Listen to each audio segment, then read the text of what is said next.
Every night is the Rangers Journal night.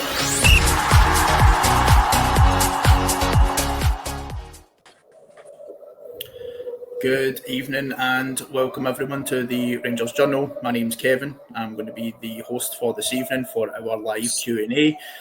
Obviously the name of the game this evening is if everyone can filter in their comments for the guys to answer and we can get the show on the road. But starting off, Chris, how are you doing, mate? Very well, Kev.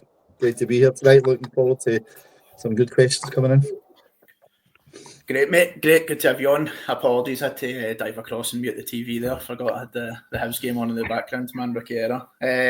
Mitch, how are you doing, mate? You good? All the better for seeing you, Kev, back in the hosting chair and all sorts.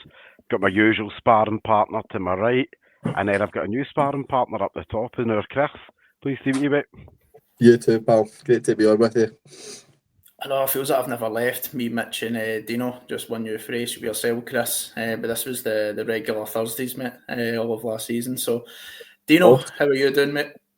I'm doing good, buddy. How are you getting on? Not too bad, not too bad. That's what I was saying to the guys just before going live. There'll be boys' first day at school, so it's been a manic day today. So getting right through the 9:30 pod has been a slog. So hopefully tonight gives me a wee burst of energy that is well required. Evening, Doug, and guys, like I said, anyone that's tuning in, if you can just fire your questions in just to get it started, that would be amazing.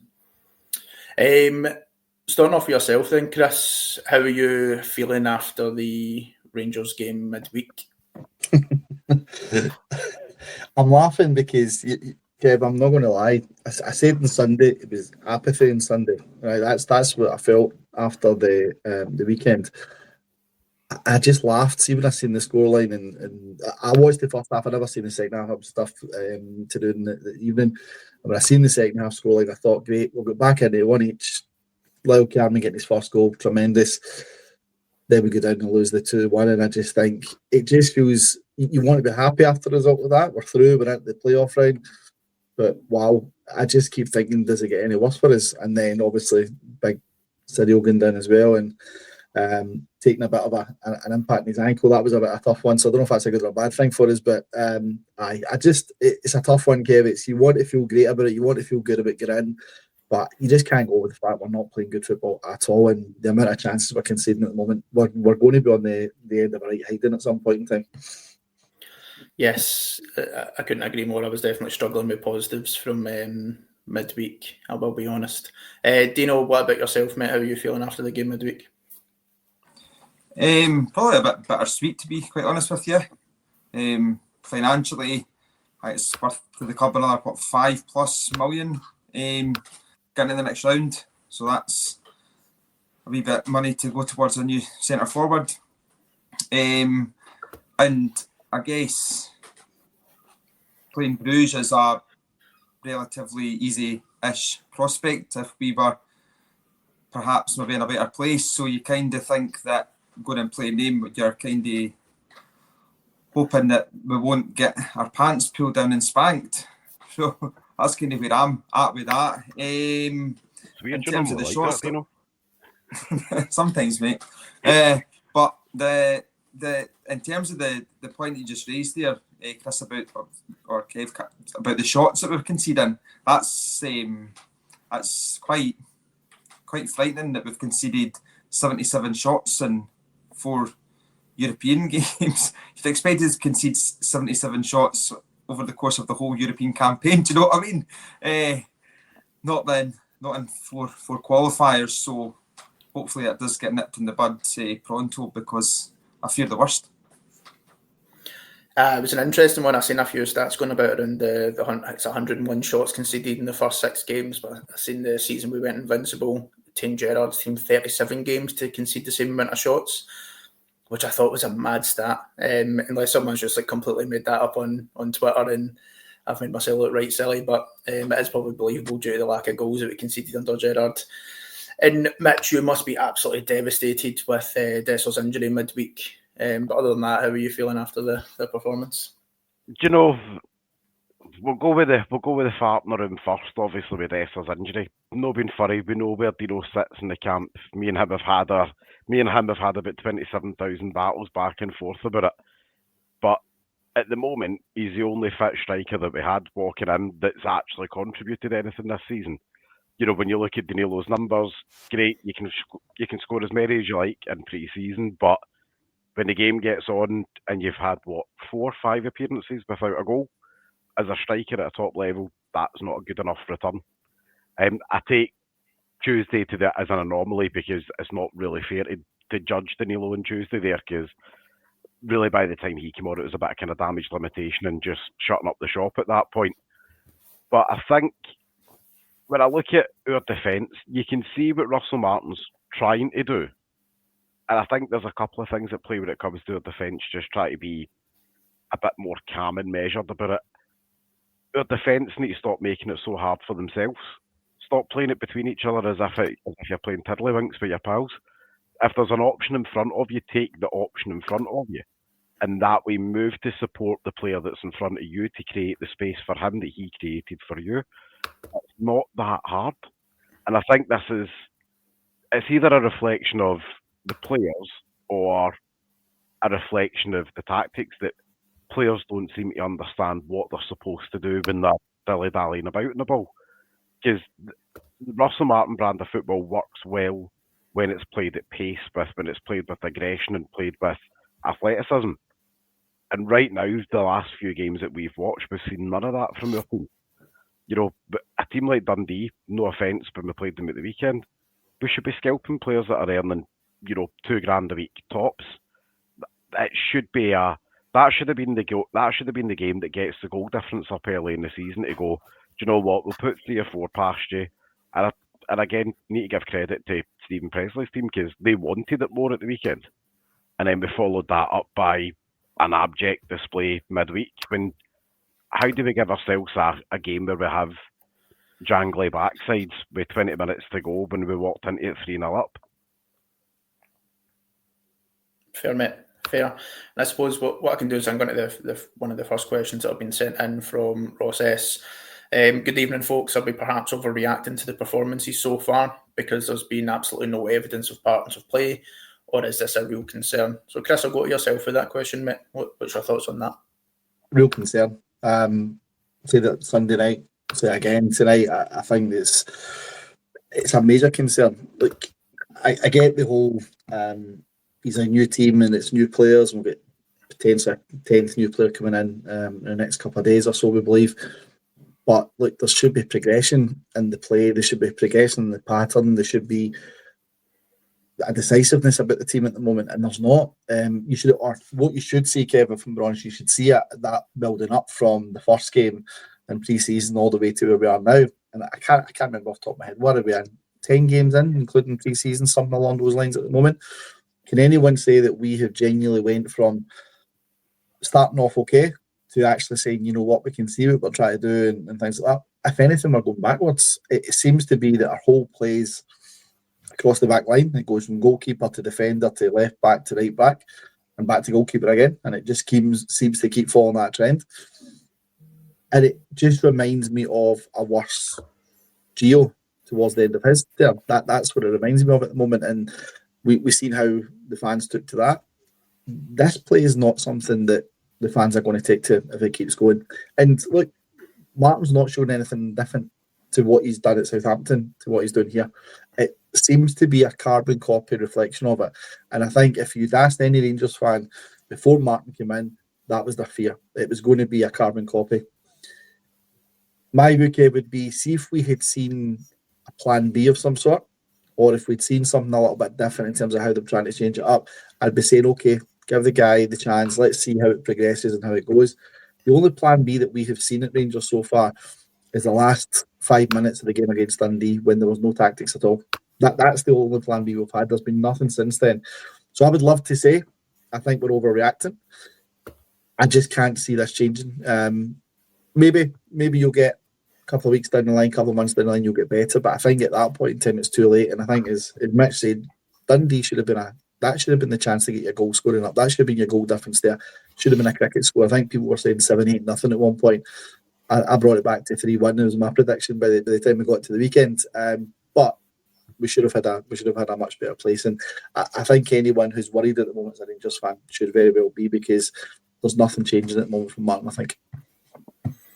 Oh, I couldn't agree more at this point in time.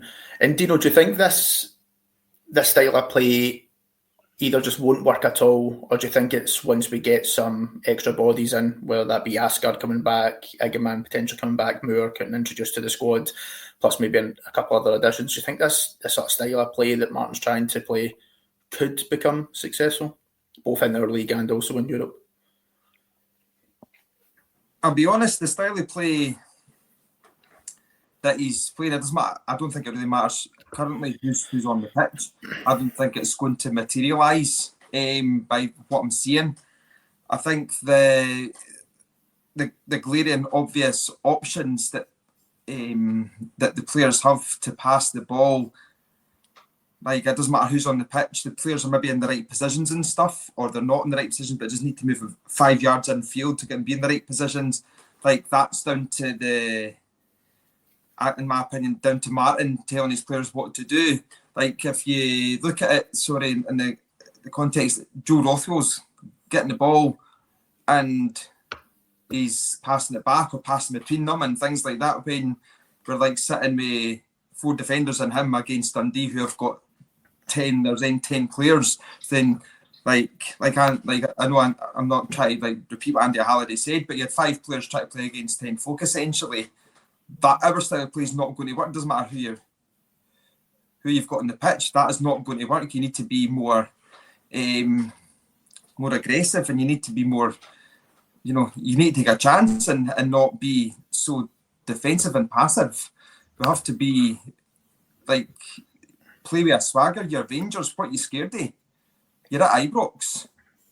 Do you know what I mean? And then once we see the sort of changes on the pitch domestically, that will come European as well. But and on the European stage, as I said, I just fear the worst. We play against a decent team currently they're absolutely annihilating us, and that's not where I want to be. If we're going to play in Europe, I'm not expecting in terms of obviously the disparity in financials that we'd be playing with the majority of the teams, but you want us to be respectable, and you want us to be doing us proud. But I can't see that with this current team. I genuinely just fear the worst. You've got a decent manager comes in, it's easy to play against, and if Dundee, who are the favourites to go down or one off, can come to Ibrox and get a draw, and their captain come out and say that they're not scared to come to Ibrox and play against Rangers, the clues are there if you ask me. And you make an interesting point, and I suppose a comment that we've got here, Mitch, is that we've got some great wingers, but we're not getting the ball in quick enough. I think we've been speaking about it in our group chat often enough that we just seem to be so slow and progressive. But Dino was talking about the fact that when balls would be coming into, whether that be Rothwell or Raskin, we're tending to go back the way quite often. I said on the pod last week that I think we really lack a really, really good number 8. And I think that seems to be, our midfield just seems to be missing. I don't know what your thoughts are on this, Mitch, if you think that's the problem, or do you think it's maybe something different why we're not getting the ball in quick enough to the attacking areas? I think we're not too far away from it clicking. But I think it's at that weird transitional point just now where watching the transition to where we want to go versus where we currently are is quite painful in the eye just now. And it's only because when you see it, and you visualise what we should be doing, it's making that better passing choice 1 or 2 passes earlier than what we're doing right now. And it's, and it is just maybe down to players getting used to each other as well, a bit more chemistry with each other, and that kind of almost telepathic mind reading of where your midfield partner's going to be, or where your centre-back partner's going to be. You should, after a few games of playing together, most players will have that idea of where their teammates are going to be and what kind of areas they like to kind of frequent, just like Dino. But I think as well, you've got, and I think it's not going to be too far. In a weird way, the game at the weekend against Alloa gives us the chance to sharpen up the tools that way a little bit, to be, do you know what, let's try being a bit more risky with the pass, play it in front 3 passes earlier instead of letting 4 defenders surround whoever the striker's going to be. That way, let's play it 1 pass earlier or play it out to the wings earlier. And I think you can see moments with the likes of Aarons and with the likes of Jeffy and stuff like that where they're they're trying to get closer to the wingers, but the ball's kind of getting stuck in that infield funnel. And I think when we get it out to the wingers, we see just how good our wingers actually are. And I think that just comes down to that. The midfield three is basically not the midfield three that we've had for 2 seasons now, minus, the number 6 component has changed to Joe Rothwell now. And I think Diamande and Raskin are just kind of figuring out what way Rothwell likes to play. And maybe, I know a lot of the pre-season is preset before Russell Martin stepped in. Probably in an ideal world, it would have maybe liked 1 or 2 more games, like competitive level games, with fans in the stadium and stuff like that as well. Because let's not forget, a lot of these new players that have moved in haven't played in Ibrox before now. Until it was an actual competitive game. A lot of them have maybe only had a few minutes here or there against Bruges in the pre-season friendly. That is quite a big difference in atmosphere for a lot of players to come in like right out the block and kind of take that in. I don't think it's all doom and gloom as it sometimes feels. Cause we've had two iffy results as the best, the most positive way I can put it. 2 iffy results in a kind of stuttering start to the domestic season. But over the course of the season, you are allowed, there's room to make a couple of mistakes. We're just using some of our 9 lives a wee bit too early in the season for most of our likings, I think. But when it clicks, I think it could click really, really nicely. Okay. Optimism, mate. I like it. And Chris Williams come in with a question here. So there's probably a bit of follow-up there to what Mitch is saying. So how many of these players are technically and tactically good enough to play in this system, do you think, at the moment? I think we've got good.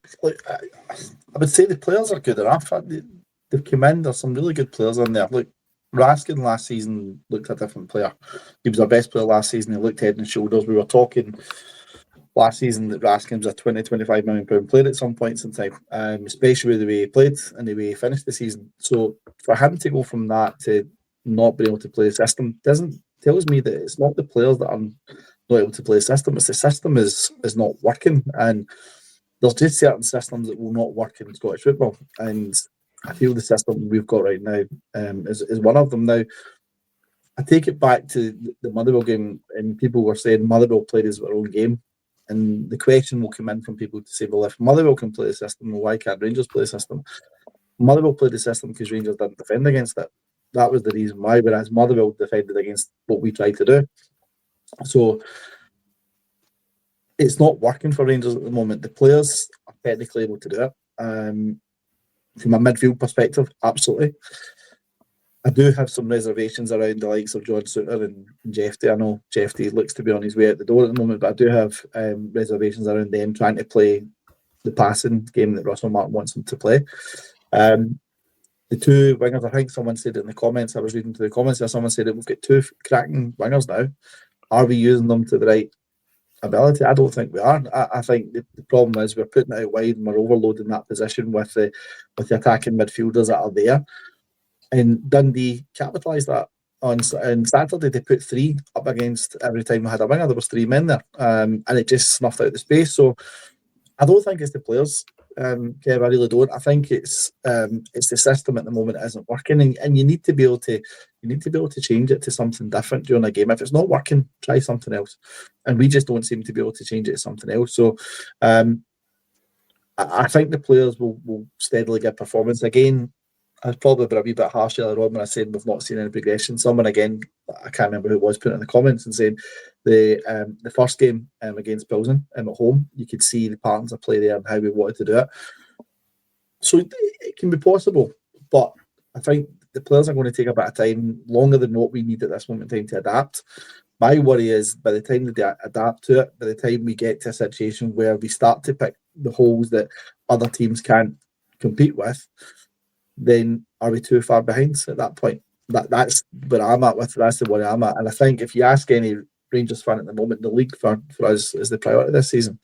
And again, it'll probably something we come on to later on if the questions come up. But I've got a worry is potentially the playoff and potentially the Champions League. I know it's money and things, but is it a distraction that we don't need at this point in time just now, especially as we are trying to fit a new team, new system, new players?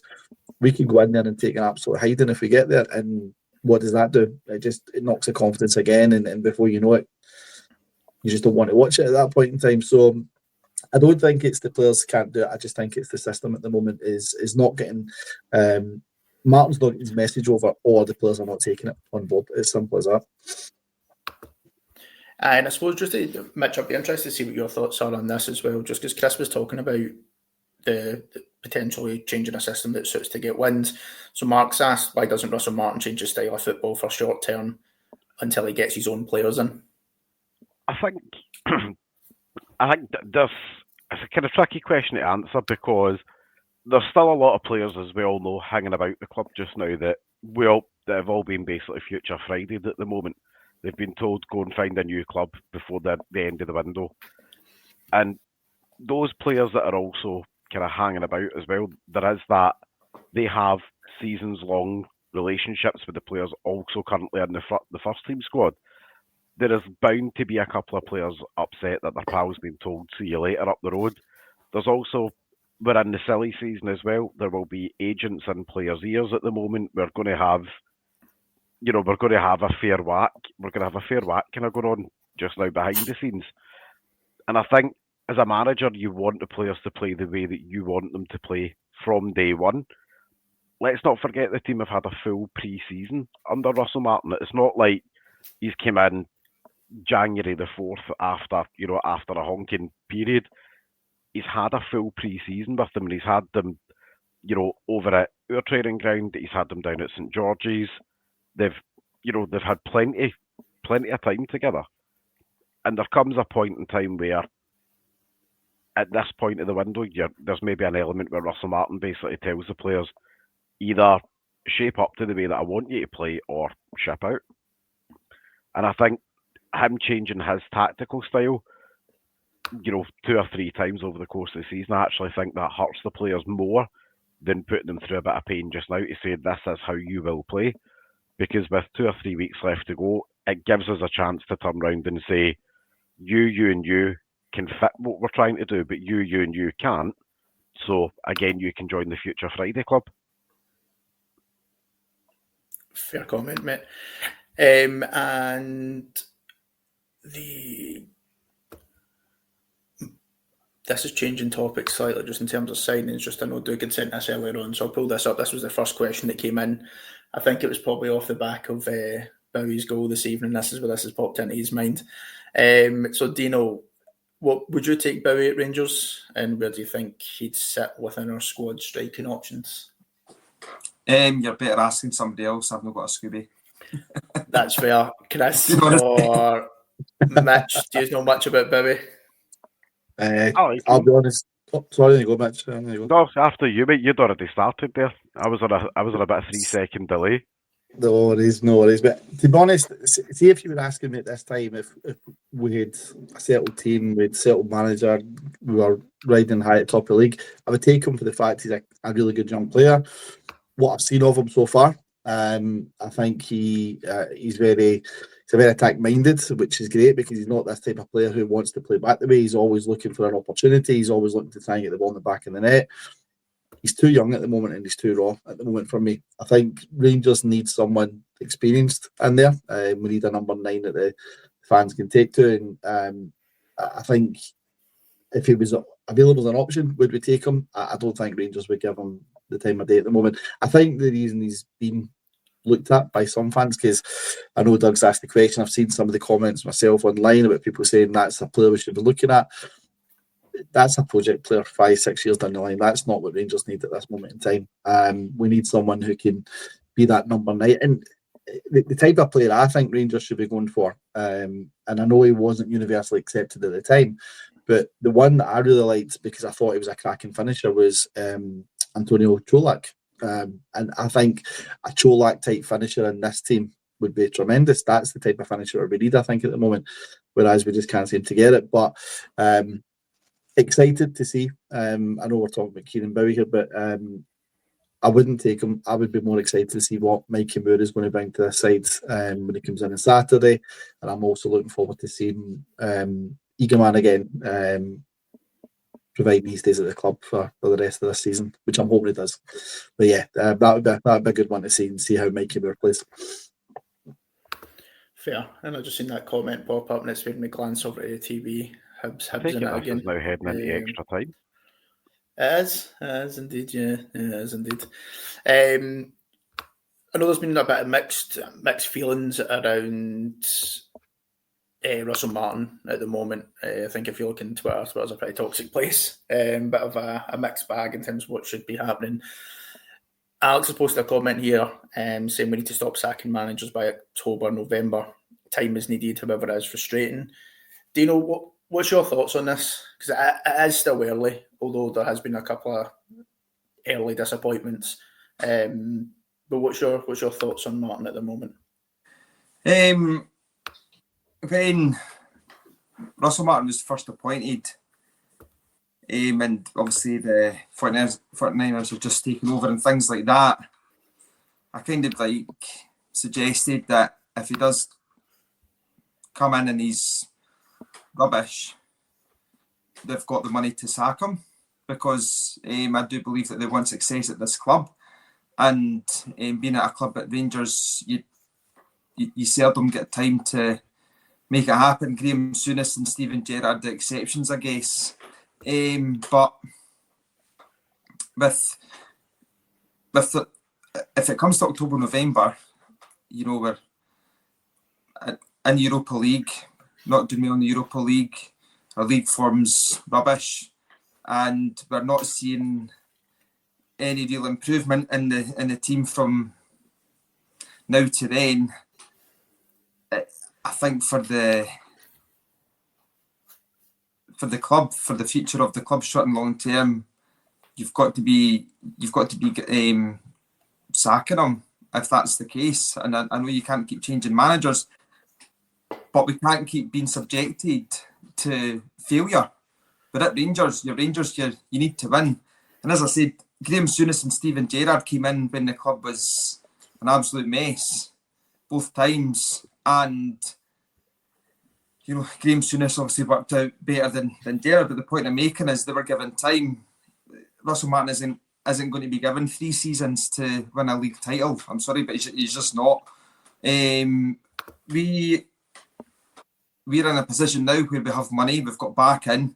We can, look to, I'd imagine, be sacking managers if they're not producing the goods on the pitch, as far as I'm concerned. And then I guess it's on them. The onus is on them for even more to pick the right person. Now, we don't know the reasons as to why Russell Martin came in. I think it was the fan base was pretty split, at least, for him coming in. But we all, when he came in, we all backed him, and so we've got to back him. We've got to be optimistic. We've got to be hopeful. We've got to think that he's going to take Rangers to the next level, because the blah blah blah blah blah. But if he doesn't come in and he's if it does come in and he's not good, then there's only one option at Rangers. If you think about it, we lose the Old Firm, we lose, in the league, we lose in Europe, and you come to October and you've lost 7 games type thing. That's not really any good for any Rangers manager, as far as I'm concerned. We're absolutely starved of success, and I know we're given opinions as fans because we bleed blue. But at the end of the day, the guys that have came in, they've not came in just to, spend some money just for the sake of it. They want to be successful, and having a manager that's not going to be successful isn't going to be good for them, as far as I'm concerned. And Mitch, what's your thoughts then on Russell Martin? Because I think for me, from a European standpoint, I think when we got drawn against Panathinaikos in qualifying round 2, I think probably the objective would be can we get to where we got just now? Although midweek was incredibly disappointing, but I know we're through. The league's obviously been a poor start. But what's your thoughts on Martin at the moment? I think he's got some credit in the bank, and I can see Dino's face. He's chomping at the battery of that. He's just killing him again because he's kissed too many girls and his teeth are falling out now. But I think when you look at the overall wider picture away from results as well, the turnover and the recruitment that we're getting now is what we were promised 2, 3, 4 seasons ago. And it's quite a lot. Right now we've got a squad probably of, give or take, 32, 33 contracted players. That's a huge squad for any manager to try and work through just now. But he's also, of that 32 to 34 players, we're probably going to have, give or take, 5, 6, maybe more leaving the first team out of that. Again, stick your finger in the air, depending on which way the wind blows, the number could change. And I think he's got us through one of arguably the trickiest draw that we could have got in the qualifiers with Panathinaikos. He's got us through, albeit slightly in a way that we wouldn't have liked. With the last round there, we'd done the job at home. We went away. It wasn't a complete disaster, but it wasn't really what we fancied either. I think one of the biggest things that he needs to try and figure out, and he's in the team just now, is a little bit of balance within the team. We've got a lot of young, hungry, raw, athletic players that have just come in the door. I think those players are maybe 1 or 2 experienced players coming in just to give them direction and guidance to kind of balance out that kind of element of youthful exuberance. I think that's what they're needing, is just 1 or 2 experienced players to come in and say, look, it's all right if you play it forward and you make a mistake. It's fine. There are 10 other players out in this pitch with you. By proxy, one of us can clean up the mess that you've made. And I think Russell Martin, just now he's got enough credit in the bank to have, certainly not have people having conversations about his future, Christ, before August is finished. And I think all chat about his future in the month of August is, premature speculation is the only way I can put it. I think the fairest assessment of what the opening part of his tenure looks like is probably between now and January of, are we still in the cup games? Which level of European competition are we in? Are we still, letting shots in and goal as if we're at a student union, where it's 50p a shot? Or has the defence settled down now that they've got relationships with each other? Has he maybe simplified things for some of the players that might need it a wee bit more simplified? Because when you look at the centre-back options, for example, you've got John Suter at the back, who is probably, a £2-3 million defender, if we're putting a rough estimate on it, playing alongside Jigga, who is a £10 million defender. There is a clear quality gap between the two players, and you have to kind of find even just little nicks here and there, wee tweaks here and there to work to the tools that you've got. And I'm not calling any of the players tools before anybody says that I am. But there will be little tweaks here and there that he needs to make, where this isn't Premier League money that you've got to go and spend. This is SPFL money that you've got to go and spend. That 20 million down south buys you, a decent player's right leg. £20 million up here right now has bought us the guts of 10 or 11 players at the moment. And I think that's one of the things that he has to just, not so much wisen up to, but be much more aware of the calibre of player that he's purchasing. Yeah. And I probably agree to an extent. I'm definitely not in the Martin out camp. I think it's definitely just too early for me. But I suppose Chris Curry's posted an interesting question here, right? And he says, however, if there's a loss to St Mirren and then Celtic, are you then calling for Martin to go? I'm the same as you. As much as it's a tough one, sacking a manager at the end of August, I think, is unheard of at this point in time from a Rangers point of view. That would be a whole new low, I think, for us at that one. I think you have to give him time. As much as we don't like what we're seeing at the moment, and as much as we're pulling our head out, or what some of us have got it left anyway, we're basically turned around and saying to ourselves here, we know this isn't working, so we're hoping for the change. If he loses against St Mirren, he was to lose against Celtic, would people be calling? Absolutely, there's going to be people calling for it, as there is just now. Will it happen? Don't think it will. However, we just don't know with these new owners. That's the thing. These new owners have, let's be fair, they're putting their money where their mouth is in terms of bringing the number of players that's in. Are they banking on Champions League and getting the return on investment on that straight away? That would be one of the things they're looking at. But if they are going to put big bucks in here, and when I say big bucks, I'm talking big bucks relative to what we've had in previous seasons. Right? Absolutely. If they're going to put that big bucks in, they are going to want to see something coming back from it. And if we are saying at the end of August, start of September, that Celtic's X number of points ahead, Hearts are ahead, possibly Hibs, a couple of other ones, the fans are rightly going to question it, and they're going to question, is Russell Martin the guy that can take us forward? Because if it's not happened by then, it's not going to happen at that point, you would think. However, I'm seeing in some of the comments from what people are saying, like you've seen across the city a few years ago, did a bad start. Everybody thought, who's this guy that's come in, and the manager took over, and look where he took him. So you never know. That's the thing, and that's the beauty of this, is that it could change in an instant. It could change the heartbeat, and then before you know it, everyone's saying this guy's the best thing since sliced bread. And to be fair to Russell Martin, as much as I'm not pleased with the performance and stuff, I really like the way he talks football. I really like listening to him. I really like the way he's trying to play football, and I really like the way he's treating the players and the club and stuff. I think he's saying all the right things for me at the moment. He's just not getting the tune out of it, and it would be, if anything was to happen end August, maybe into September, I would feel really bad for the guy, because I think he's came in here and he's trying his best, and he's doing him and his team. I think his assistant Gil, he seems to have a really big part to play in everything as well, which is brilliant. So is sacking him the right thing? I don't think it is. But we can't continue to play in the same way we're going, because, as we've all said, and everyone, all the fans are saying, we're going to take a right hiding at some point in time, and that's not how Rangers should be at this moment in time. Yeah.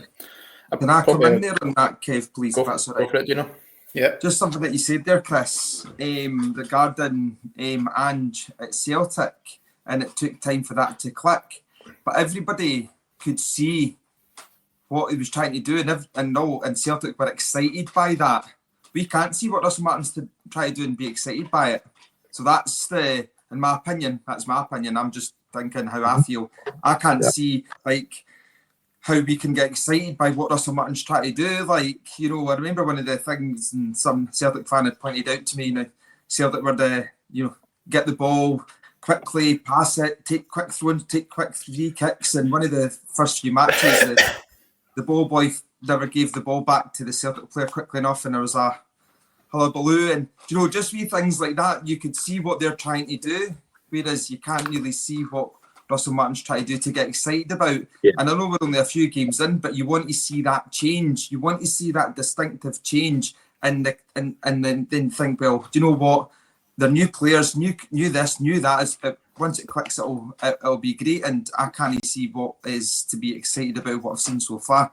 Is what my opinion is on that. Aye, fair. I think the thing with Russell Martin as well, I think he came in with a bit of a target on his back straight away, because the split and people wanting to employ him in the first place. So I think people have definitely, as fans, there's maybe been some people that have waited for the slip up. He has spoke a lot about needing time, which I get is probably he's been allowed to have in other jobs, but I think when you're taking the job at Rangers, that you don't get that time, unfortunately, which he's probably lived over the last few weeks. In all fairness, Mitch, I feel you're eager to jump in there, mate. I am. I'm not going to lie. I find myself really agreeing with John's point, but I think I'm going to probably word it, because I can use more words than whatever YouTube let you put in a comment. There's probably an element within our fan base of, there's a portion of the fans that it's a snobbery, because that Russell Martin wasn't their choice, because he wasn't Stevie G, or he wasn't Ancelotti, he wasn't this sexy name, or the name that came with that level of appeal and nostalgia that we still hold with ex-players of ours. That suddenly, when they leave Rangers, we suddenly go, this player was an absolute baller and all that, and you're like, when he was here, he was all right. Like, it was just fine. The whole era and the whole system post-takeover needed something fresh and new. Stevie G wasn't the answer to that. And if you look at Stevie G's managerial career after he left us, it's not exactly, he's not exactly set the footballing world on fire. You look at Ancelotti's career now, he's taken the option of following his dad, obviously, out to Brazil. Clearly a young manager that's not ready to make that step up into a European league. And, depending on what stories you want to believe, he's potentially played himself into a mess as well. So when you look at the other contenders and the names that came out, Russell Martin is a seasoned manager. He's got a proven track record of success. He knows his way around the game of British football. Rather, he knows what he's doing there, and he's won big money games like promotion into the Premier League. And albeit what happened in the Premier League is also not entirely down to Russell Martin either. A lot of people overlook the mess that Southampton found themselves in after their head of recruitment left midway through the summer transfer window. A lot of the tools that he had at his disposal down at Southampton weren't the players that Russell Martin probably would have picked himself. It was basically who the supply teacher put in. To put it in a kind of crude context. And I think we could turn around and say, manager X and throw managerial names out there, and there's still going to be people within the fan base that don't agree with whatever name that you put out there, because they'll say that manager's not Walter, or that manager's not Stevie G, or that manager's not this. And that's because those managers are, yes, etched in our history and successful managers, but they're yesterday's managers. They're not in today's mould of football managers. I think what we still need on the pitch is, as I say, a couple of more experienced players to help guide those younger players forward, and probably one or two leaders on the pitch. And they don't have to be, somebody had mentioned about, kind of functional players before, but you look at the likes of Lee McCulloch when he played with us, not a world beater, but he was vocal, he told you what he wanted, he told the others around him, this is what you need to do. I am functional at my job, and I'll help you by doing some of the grunt work that you're not, maybe, that you just don't want to do. I think that's maybe where, character-wise, that's what some of our team miss. Right now, where you go, we've got good, flashy, tricky wingers like Vladimir Weiss that you've put down there. Thanks very much, Kev. Appreciate that. It's like you knew I was coming. But we've got good fullbacks there at the moment, obviously with Max Aarons. We know a new left back's coming in, because we've been told a new left back's going to come in. Probably at this stage of the game, it might be two, depending if all three of our current left backs end up out the club, or there's question marks still over all of them. There will be players that will come in that some signings will be solid, not sexy, and it will be players in that kind of Lee McCulloch type role, or in that Fernando Rickson, Nacho Novo role, that are the terriers. They'll go and do the grunt work, but they'll also give them more experienced players, or those better players around them, a kick up the backside when they're playing inside themselves, to say, get a grip of yourself, we get it, it's a lunchtime kick-off up in Aberdeen, it's chucking it down, it's -3, none of us really want to be here, but let's get the heat down and get the job done and get up the road. Aye, definitely. And there's been tons and tons of comments that are coming in about the defence, Chris. And probably one thing that's probably quite surprising is that with Russell Martin being a centre back, and there was definitely complaints about his team's defensive attributes in his previous clubs that he's managed, and this obviously seems to have continued into Rangers so far. And Williams asks us, how can we find a balance between defensive stability and offensive output?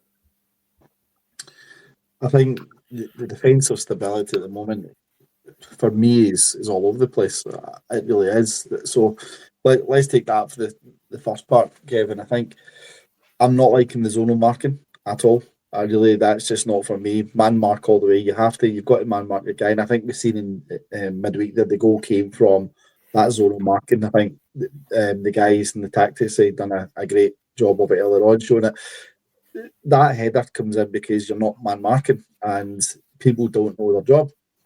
So from that point of view, they need to get that shaped up. And Martin should be looking at that. He's the one who, as you say, was the central defender. That should be bread and butter for him. However, is it Mike Williamson, he's the one that's the set piece coach. He was brought in to do that. I'd be questioning what has he been doing in that sense, because the actual defending for us has been shocking, not just in the game there, but you look at it against Dundee, that was where Dundee got a goal. They had 2 chances in the first half before that. And then if you look at it the week before, when you look at the Motherwell game again, it was corners and free kicks into the box that had us absolutely worried. So for me, one thing I keep hearing from Russell Martin, and I've heard it through all of pre-season, is about fast attacking football and going aggressive on the ball. Right, that's what we keep hearing. I'm not seeing that. And if we were to take Williams' question and say, how do you get that balance between defensive stability and offensive output? Right, Martin wants his defence to be aggressive. He wants them to play the ball out. He wants them to push the players up the park. We don't have central defenders who can play those passes. Yes, Tav can play a pass, but he can't defend. So they'll try to get that balance there. Jeff Day, let's be honest, he could make a good run. Could he defend? No. Cost us the goal the other night in Europe there. So it's all over the place. When you try and get that balance, it is all over the place at the moment. What we really need is people who can defend and play good passes out. I think Jigga, given time, will come good. I think he will be a really good player. I've been really impressed with Jigga and some of the stuff he did, other than the sending off on Saturday. Aaron's, I don't know. Jury's still out on him for me. I don't know if he's going to cut the mustard in this one. And then as Mitch said, you're going to have a couple of new players coming in, centre back, maybe left back as well. So it'll be interesting to see what that can do. But if Martin wants to do what he's trying to do with Rangers, he needs to get that stability. He needs to get that balance absolutely 100% spot on. And that's going to be crucial, because I think, Deano, you said it earlier on, you've got the wide men who are just standing there at the moment, not doing much just now, because other than obviously what Gassama's done in the Europe, but Ant-Man looked just there against Dundee and again midweek, looked night and day compared to his first game against us, first game for us. So you've got to question, has he got that balance? Has he got the right balance across the middle of the park? I don't think it has, and that's where we're lacking. And he needs to get that right, because if he doesn't, we're going to continue to concede chances. And I think I said it on Sunday to Kev on the podcast. Someone said to me at the start of the season, this will be the lowest scoring Rangers team ever. I honestly thought they were off their head when they said it. We're now 3-4 games into the season starting off, and I couldn't agree more. I don't think, unless something changes massively with this team, I don't think we'll be a high scoring team at all this season. I'd be really surprised if we are, unless something majorly changes. Aye, hopefully something changes in, mate. That's definitely the hope. And I suppose just before we're approaching obviously the end of the pod tonight, and I suppose moving ahead to the weekend, I know Mitch, you were answering some questions, one in particular that we're looking for a creative midfielder, and you mentioned about Asgard, who we're obviously yet to see, who is obviously going to be available for selection this weekend. Deano, do you expect us to see any changes to the squad for this weekend? Aye. I think you've got to give those sort of fringe players an opportunity to see if they can bring something different to this team and take advantage of the fact that we're, playing a team. Are they in the first division? League One? Second, it's League One, I believe. Aye, League One, aye. So take advantage of a team that's 2 leagues below, and see what other players can actually do, because you've got Fernandes sitting there, spend 3 million on him. If he's not going to feature in a game against Alloa, all that money for. No disrespect to Alloa, but that's the kind of game you want to see him come in, because something that you just mentioned there as well about Asgard coming in, right? I would need to see him play if he's fit, at least 30 minutes or something. You definitely want to see him involved at some point. But see if he comes in, right? Just hypothetically, I'm going on a bit of a tangent here. It's a question for everybody. See if he comes in, right, and it's all right. What's that? Pat, one of the missing links. Then we got a centre forward in who's the complete centre forward, right? I know, okay, you can see things starting to get a bit better, but then they both get injured or suspended or something, and we're back to square one again. how do you how do we go forward there? Because like what you just said there, Chris, he didn't foresee us being the top scoring team or score many goals or whatever this season. But as things currently stand, but Asgard comes in and he's meant to be the one of the best signings that we've made this summer. So he's got very high hopes at the club, and we're going to be hopefully signing a marquee centre forward. But we don't really, as things stand, we don't really have good replacements for him, do we? Yeah, I suppose sorry, Mitch, and I know for me, I think we've had such a tough start domestic. I don't even know if we can afford to make too many changes, because I think what you could end up finding yourself in is a Clermont up against the Queen's Park last season situation. I don't know what you were going to add to that, Mitch, to see if you would rotate the team, or... I'd make a couple of changes. I don't think I'd go too mental. I think, obviously, let's get the first half, be professional, get it done, get it dusted, clean it up. But equally, like Deano touched on, there are shirts up for grabs in this team. And right now, there are players sitting if I'm a player sitting in the outskirts and somebody else is in my position, you're goddamn right, you give me 45 minutes on that and I will show you why I should have his jersey. Create the hunger, create the competition, and create the opportunity. Also, put these young guys that have, the likes of Fernandez that haven't really had much time under the stadium at Ibrox either.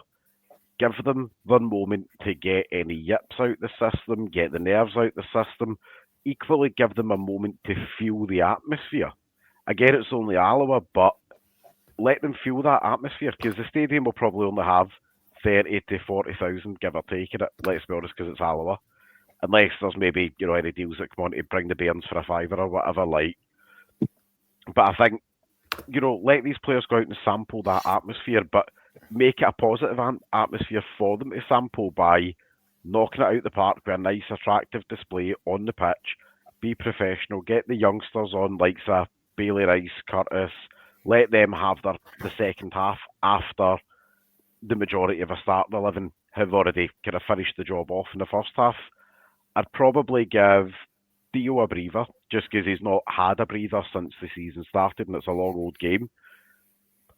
I would be interested to put Bailey Rice in there somewhere. I don't quite know where I would put him yet, but that's why I'm not a manager and, we have one that's paid a lot of money. I'd put Fernandez in at the back, probably with Jigger, and I would put him in there only again. We know Suter's got a long history record, so give him a break. Simply say, you don't need to play against Alloa. It's fine. Stick whoever we're going to stick in it, depending on what Max Aaron's fitness levels are. Give him a wee run out for 40 minutes, half an hour, see how he feels. I don't think I'd want to take Butland out the team as much as I would like to see Kelly come in. I think I would probably, cause Butland's on form right now, I'd probably be inclined to leave him alone where he is.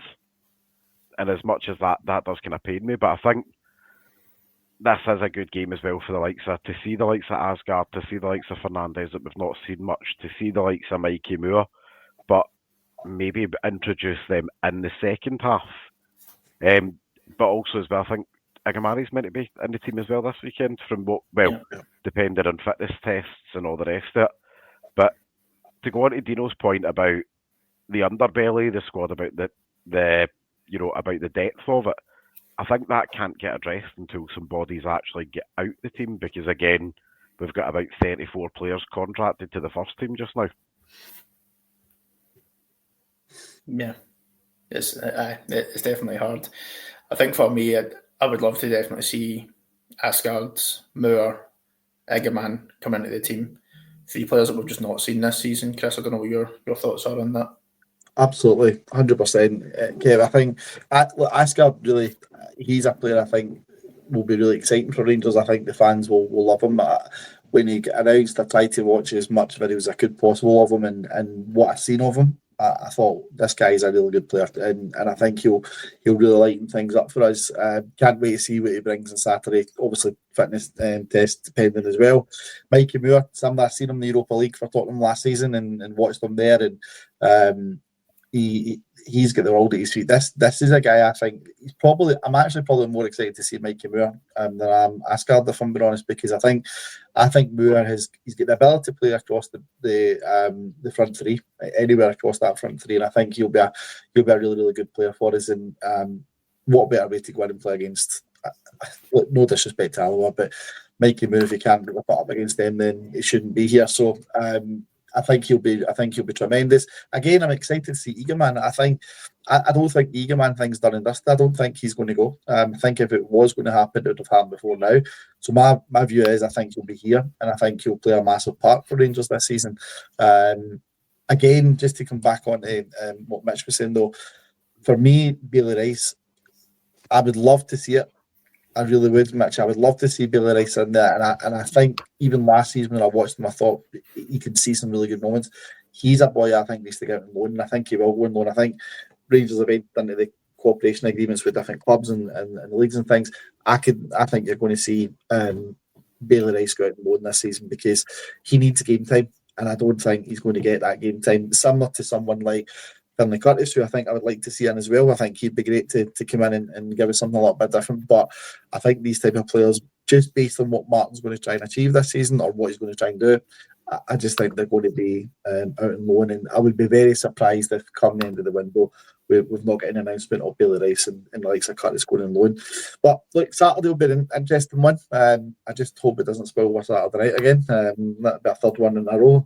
So I'm hoping it's a bit of a difficult one for that one. And I think if we can see those three players coming in that we spoke about, plus some others in there, then I think it'll be really good. But if I can just touch on as well, I think Mitch said Butland, keep Butland in 100%.